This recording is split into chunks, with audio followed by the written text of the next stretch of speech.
select save. I'm Capt Morgan, as you guys all know. I don't have my video up because of my Surface.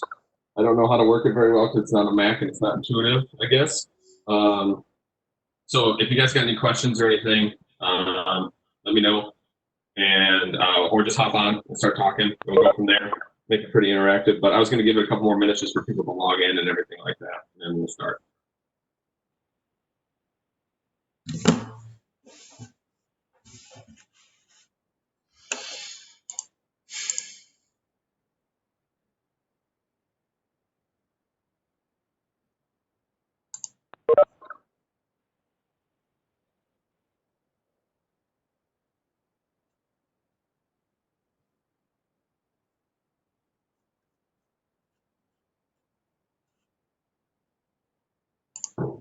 Everyone kind of pops in as we go. We'll get this done, over with. No objections? Okay, cool. Sweet. All right. All right, everybody. Hey, I'm Captain Cody Morgan, also known as Capt Morgan. I don't own the rights to the Capt Morgan down at the bottom, but I thought it was pretty cool when I put it in there. So give you guys a little bit of a laugh today. We're going to talk about Air Force safety. This is going to be a broad overview of SIBs, and then going through ASAP, LOSA, and MPOCLA, because I really didn't understand what these were until I went to safety school. And then once we go through all that, then we can ask questions, or if people want to pop in, feel free. We all have stories about safety, but I went to safety school last July, so this is still pretty recent information from them, and I learned a lot, and I wanted to pass along to you guys because there was stuff I wish I would have known as an AC when I first became one, because there's a lot of good stuff that I didn't know about the rights that we have and stuff. So, but yeah, if you guys have any questions, anything, or afterwards, if you have any questions about resources, my number's there at the bottom. Or if you just want to text me funny memes, I'm cool with that. Tiger King is always welcome, please. Cool, sweet. So we'll get started here. First things, it wouldn't be, typical slide or PowerPoint presentation without going what we're going to go through. So that's everything, and we'll hit it up. And also, every safety brief, and if you ever go to safety school, every class will start with a video. It's kind of scary a little bit. So, kind of background on this video. This is the C-17 crash up at Allendorf, up in Alaska. This was the day before they were doing a practice run. There's 4 people on board, and it was actually the Armed Forces Network was there reporting it. And so this is what they captured. So this is, yeah, you guys can just watch and see what happens. I'm sure everybody's seen this before.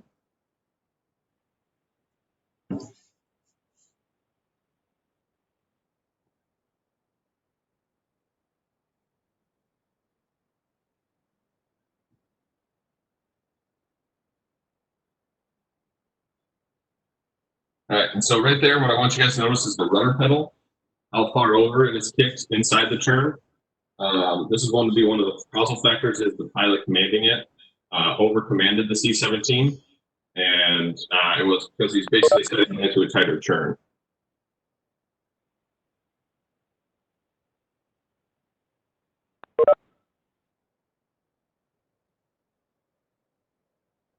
There they turn out, and everything's normal until here. They hit about 110 degrees of bank, and they can't get out of it.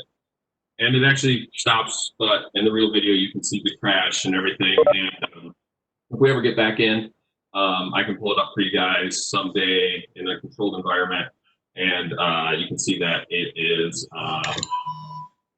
that they actually have the cockpit recording along with this. You can hear the pilots talking to each other as it happens. It's really horrible to hear, but yeah. So this is why we do safety stuff, is to try to prevent accidents like that.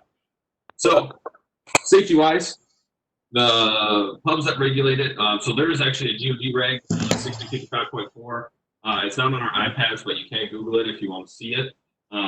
It is really boring, but this is a DoD-wide mandated for everything from ground troops, nuclear, to submarines, all the way to us. And then we further define it down to the AFI 91-204, 91-225, and then 91-223. The one that we really want to pay attention to is the 91-204. That's kind of the safety Bible. It's the overall arching. So why do we do this? So let's just say this picture is not from Travis. I'm sure everyone knows that this is from Dover when they did their thing. So let's just say this is just an exercise. The C5 you're on a local crashes here. What is going to happen to you? So the number one priority is right away is we're going to get all the people out, no matter what. It's human life. So if anybody's on the ground that was injured, anything like that, the fire trucks are going to trudge through, get everybody out. That's their job. From there, they're going to call the wing safety shop, and they're going to set up what's called an interim safety board or an ISB. So this is really important because their job is to preserve the crash site and everything with it. All right. So evidence, they're going to take pictures. They're going to grab. Now the air crew's probably going to go to the hospital, but then they're going to be there once you guys get discharged. From there, also the ISB has to send out an initial notification out into what's called AFSAS, which is our safety network. And it's a 2-line basically saying C5 went down. This is how many souls were on board, and this is what kind of happened. So now this is where you guys can come in, even if you're not on the jet. The squadron commander has responsibilities from there.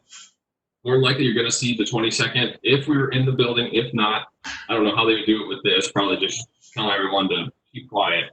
But he would control the information flow, bring everybody in, let them know that something happened, but we can't talk about it. And then from there, you're going to see everyone spread out, and there's going to be a lot of chaos for a while. Ops flight, you're going to have to preserve all the flight records for everybody. If there's any briefing boards used or anything like that, we need to preserve all of that information. And from there, and then you're probably going to see Colonel Pollock run down to the maintenance commander or Colonel Trumbull when he takes over and start talking to them and saying, hey, we need to get everybody together and figure out what happened. All right. This is really important. Another important thing is we kind of got to stay quiet about it because we need to kind of preserve what happened and why. Also, for the air crew, get ready. You're going to be giving a lot of fluids at some point, golden ticket, probably blood work, and start giving your initial statement to the ISB. So, yeah, it's one of those things where the safety shop is there to make sure that this goes smoothly and nobody really panics through. So everyone just needs to take a deep breath and do their thing. All right, so then we have the safety investigation board comes in. So called an ISB. It is required for all Class A and B mishaps. I know we throw that term around a lot. If you want to look at the mishap classifications, it is in the 91-204 in 1.10. Now, these numbers are going to get updated because Class A is loss of life or complete aircraft loss or $2 million worth of damage. Well, while I was at safety school, they're talking about like each engine in an F-22 is astronomical amounts of money. And while I was there, they actually had 2 of them that a maintainer, one of his headsets got sucked through it, another one left a lug bolt or something, and another one, and they're both Class A mishaps, so they had to call an entire SIV, which is really expensive. So look for the numbers to get updated, but if you're looking kind of to see what it would be initially, a loss of life would be a Class A, and then a career-ending injury would be a Class B. So we're talking about paralyzation, loss of limbs, things like that. And then it goes down from there all the way down to Class E. Anywhere between Class C down to E, you're going to see wing safety taken charge of. Anywhere Class A and B, this is going to go up to MAJCOM level. So we're talking like for us, for C5s, it would go up to AMC.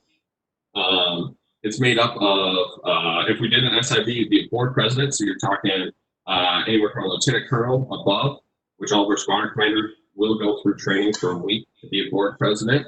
And then from there, you probably have an officer in charge, pilot, maintenance, and anyone else they want to pop in. So for us, it'd probably be a Lockheed expert, and they bring in a civilian from the safety department. So now this is where it's different. And this is where I kind of always got messed up. There's a difference between a safety investigation board and an accident investigation board. The primary objective of the safety investigation board is figure out what happened and how to prevent it in the future. That's the entire intent. We're not assigning blame, anything like that. So if anybody has ever read a safety investigation, it says mishap pilot or mishap engineer or things like that. all of your names when you get in there is protected by the Safety Investigation Board.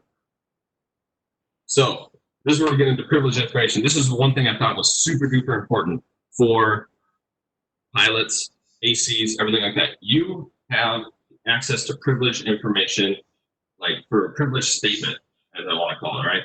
This is solely to use to find the truth. This is for the SIB to use, and you can request it if you have any doubts in your mind that you did something at fault, right? So this is protected.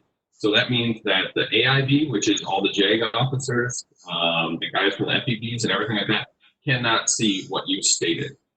All right. So this is protected by lawyers, everything like that. The sole purpose of this isn't for your get out of jail free card, anything like that. This is for them to figure out why this happened. So if you accidentally miss a step in a checklist, something like that, hey, you didn't get your full 8 hours of sleep, anything along those lines. If you have any doubts in your mind that you did something wrong, I would ask for privilege information, right? This cannot be, you can't go to our squadron safety, you can't go to Colonel Pollock, you can't go to wing safety guys or the ISB and say, hey, I think I did something wrong, I need privilege information. They'll say, no, we can't give that to you. All right, this comes directly from the SIB, and they will have an official form that you sign. It's 2 pages, looks super lawyered up. It's awesome. It's awesome to read. Let me tell you, they're going to read a statement to you, everything like that. And then from there, you can spill your guts completely. And you are protected from the AIB. They cannot access this information at all. So I thought that was really important. That was one note that I really took away from safety class.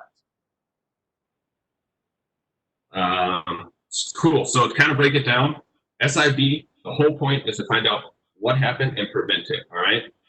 One cool fact is if the C5 did go down here in Travis, let's say heaven forbid, the SIB gets called in. They have 30 days to figure out what went wrong. I didn't know that. I thought these investigations went on forever, but it's basically where the Air Force can figure out what happened and get over it, and we got to move on. So they can ask for extensions, everything like that, which I'm not going to get into for you guys. But the important thing is SIBs are good. They're fellow pilots. We're trying to figure out what went wrong, make the community better, such as the one that went down in Dover doing the throttles match, all those things. Those are coming out of SIBs. AIBs are bad. That's JAG and FEBs. You don't want to be part of that, all right? So that's why, yeah, not fun. All right, so getting into, we're going to change roles a little bit, kind of a couple other things that are in your crack books. The Airman Safety Action Program in our crack books, it's called the Aviation Safety Program. They're the same thing. These are anonymous stories. You can actually, it is mandated that all AMC EFBs have it on them. So if you search through it, you'll see the little safety logo. You can pop it open. It's the Airman Safety app. Super simple to submit things. You can highlight problems, concerns, up to AMC. It could be C5 specific. It could be airfield specific. It could be anything.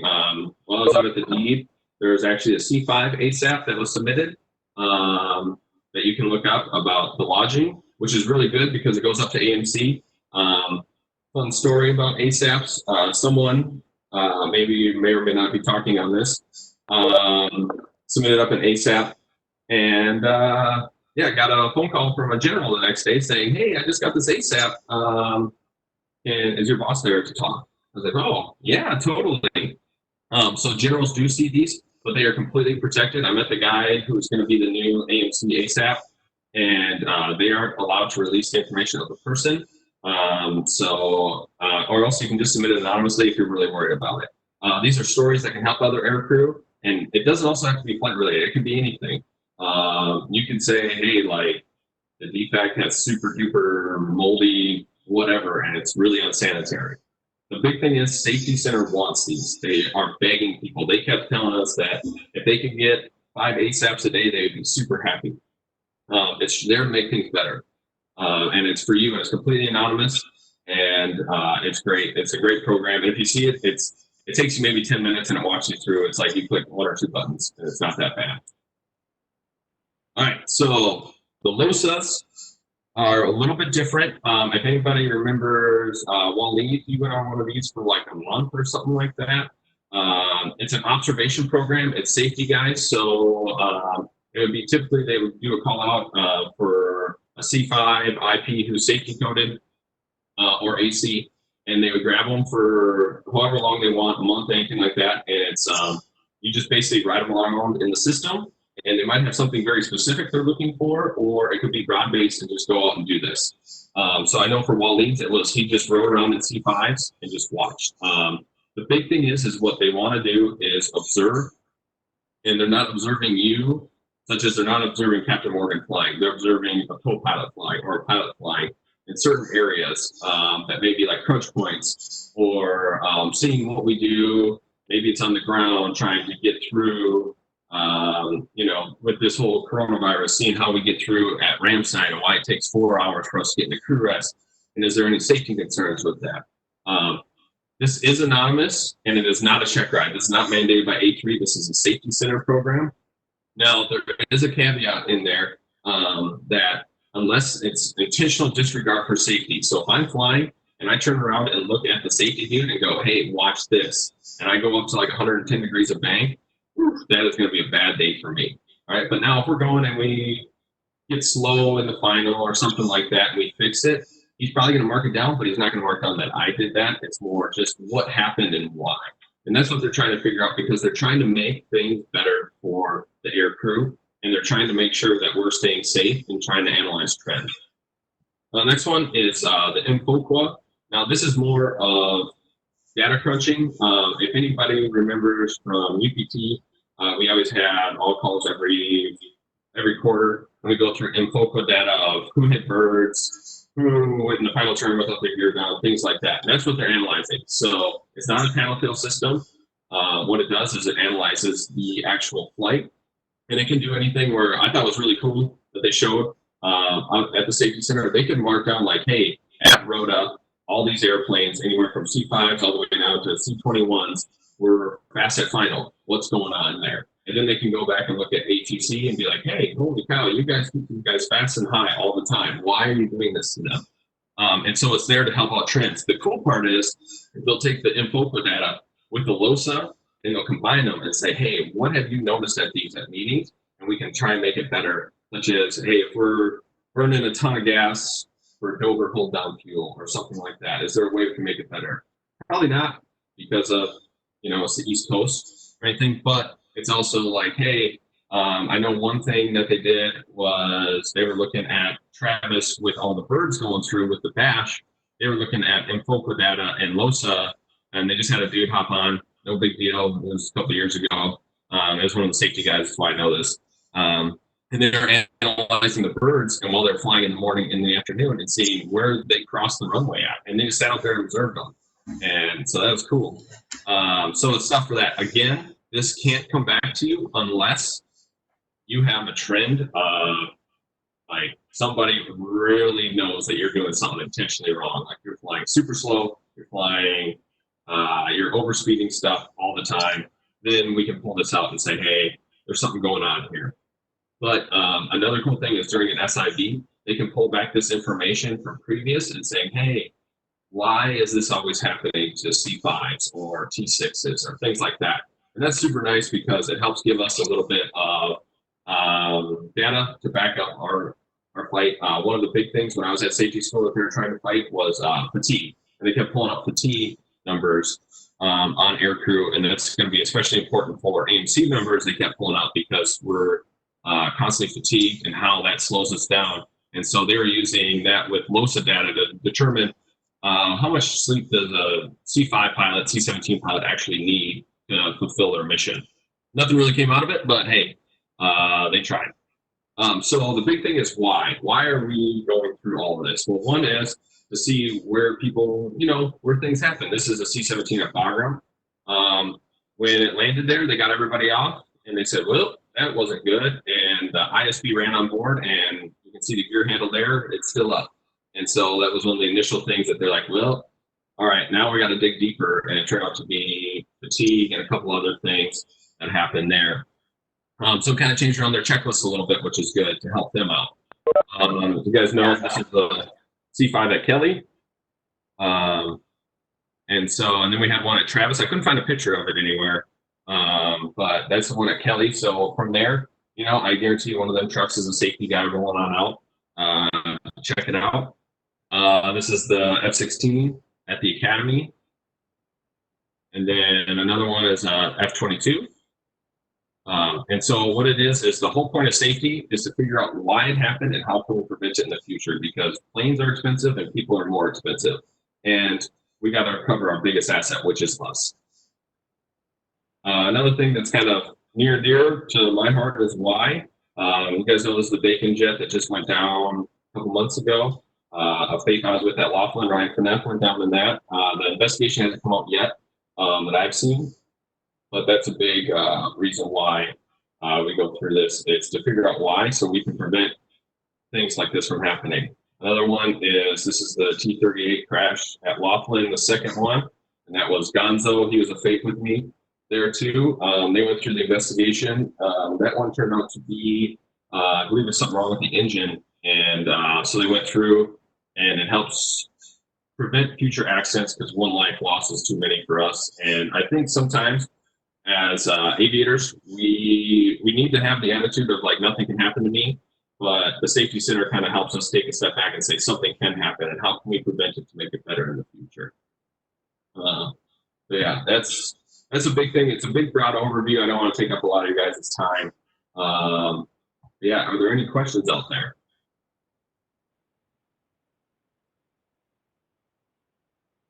Hey, Cody, it's Wessinger here. Hey, what's Can you talk a little? Can you talk a little bit about the Form 97s, like from an aircrew perspective? Like, when are we flying out 97s, and kind of the process with that, who we're turning them into, as well yeah, as so maybe. yeah, so like the 497s are going around. Those are we're talking about sorry, I've been out of practice for a little bit, but 497s, you're talking about mishap forms from there. Yeah. So there's a couple different forms that we can fill out. 97s. More likely if you have, uh, sorry, I lost my train of thought. I got a little kid running around here. It's potty training day. My bad. Sorry, everybody. So with that, Form 97s are mishap forms you're going to fill out. Big thing is, as ACs, we have a lot on our plate, right? With that, the safety center, our job is to teach you about Form 97s, teach you about headers, all those things. So I think the best way for this to happen is I'm just going to create a little spreadsheet or PowerPoint for you guys. Not a PowerPoint, a Word doc saying this is when you fill this out, this is when you do this, and it'll be better for everybody to see. Does that work for everybody? Yeah, sounds good, man. Yeah, just kind of, sorry, I'm running around right now, but no, I'll get that to you guys by the end of the day today, and that's something that you can carry with you. And also, that's what the safety shop is there for, is to help out with.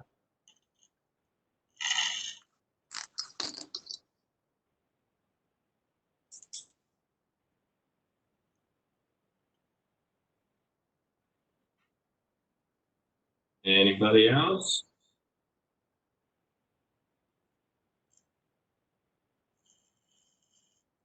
Hey, Cody, it's Roger. Yeah, what's up? Hey, if you hear anything about the bacon thing, can you let me know? Yeah, as of right now, preliminary from what I've heard of, is there was a jet that left out of there. I can't remember what it was, but they called bad gas and went home. And so that's the preliminary gut reaction I have, but I have nothing to back it up right now. But if I do, when I get back to access, I can't access it from my computer because VPN sucks. I'll let you guys know what happened on that one. I want to know too. Yeah, I appreciate it. Thanks. Yep. And then I think Reineman, aren't you on SIB right now? I am. Having a Nice. blast. Yeah, sweet. Yeah. That's a lot of fun, right? Yeah, I mean it's definitely interesting, and you get to see a lot of neat aspects of like the accident investigation and stuff too. For us particular, I guess. So for brake fires, if you have a brake fire now, like the Lackland one, was classified as like a Class C or Class D or something like that. But so we're switching from A model brakes to M model brakes, which the exchange cost for the A model brakes was $22,000. The M model brakes are $78,000. So if you burn up 7 brakes, you're already into a Class B. And like I said, the reason the Lackland one, they were at training weights, so they didn't burn up as many brakes for that one. But if you're taking off on a short runway and you have a lot of gas, you're heavyweight, you can probably expect that it might bump up into a Class B mishap. But yeah, and then just all the random little things like all the paperwork that the ACs turn in after a mission, ITS records, the flying hours, 30, 60, 90 days, all of that paperwork is exactly what a board will try and pull and look at during their investigation for that. But yeah, and then you talked about board president or a single investigating officer. Well, you can be less than a lieutenant colonel. I think the regulations say you just have to be equal to or greater than the rank of the individual that was involved in the mishap. I think that was one of the caveats. Let's see. Another thing you talked about the a SIB versus as an accident investigation board. If any time during a SIB there is malicious or criminal intent that's found, the SIB will automatically stop what they're doing and they will turn it over to an accident investigation board. So if, I don't know, Al Qaeda's working on your jet and they purposely threw a wrench down your engine or something like that, it will turn into an accident investigation board immediately for that. But yeah, one thing for ours that I've been looking at there's a couple of things, and I can get more detail after the SIB convenes here. But so our regs and something for us to remember, especially as ACs. So the CVR and FDR, the flight data recorder, cockpit voice recorder stuff. Our regulations in the 202 Vol 3, it says that it should be pulled in the event of a mishap. It doesn't designate anybody. It doesn't say when it should be or anything like that. So it's very vague. So that could get missed in a lot of like your emergency egress and the heat of moment and stuff like that. So it's very important. I don't know, and that's maybe a recommendation too, to possibly add it to maybe a checklist item or something like that. But don't forget as the AC to pull the circuit breakers. The CVRs record for 30 minutes and then they start recording over themselves. But there is a process to try, or I would say attempt, to be able to pull out some of the overwritten layers, possibly up to about 2 hours worth of time frame. It's not definite that they can do that, but definitely the first 30 minutes and then possibly 2 hours after that that they can pull. But yeah, that's about all I got to add for it. I just had one thing to add. So I've been on the other side of an SIB and an AIB, and I can say the SIB happened immediately. The AIB happened probably about a month and a half after the incident. So if you are involved in something, write down what happened for yourself too. Take really good notes, because I got asked a lot of questions about stuff that I honestly didn't remember because it didn't seem important at the time. And in retrospect, the things that I hadn't paid attention to were what caused the accident on the next flight. But I just didn't remember any of them. So I wasn't very helpful either as an SIB or an AIB interviewee because I hadn't recalled, because hadn't paid attention to them. So that's a good point, and that's one of the issues that I'm running in with is because it was initially classified as a class C or D, there was no SIB that was set up. So now now I'm trying to find information from February, the beginning of February, which is 3 months ago, that nobody really remembers. There's some recordings and stuff, and information is just scattered. So yeah, it can.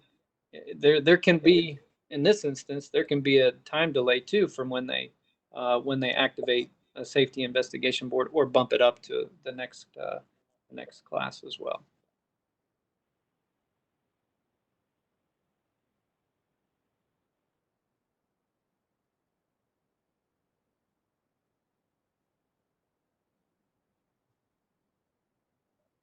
All right, cool. Well, that's all I really got. I'll get you guys those forms. I'm going to make a little breakdown sheet of everything we talked about, but also like a little handy 497 headers, all the other stuff. But also your friendly wind safety is there to help you. They are on your side. That's the big thing I want you guys to take away from that. So unless anybody has any other reattacks, we can call it done.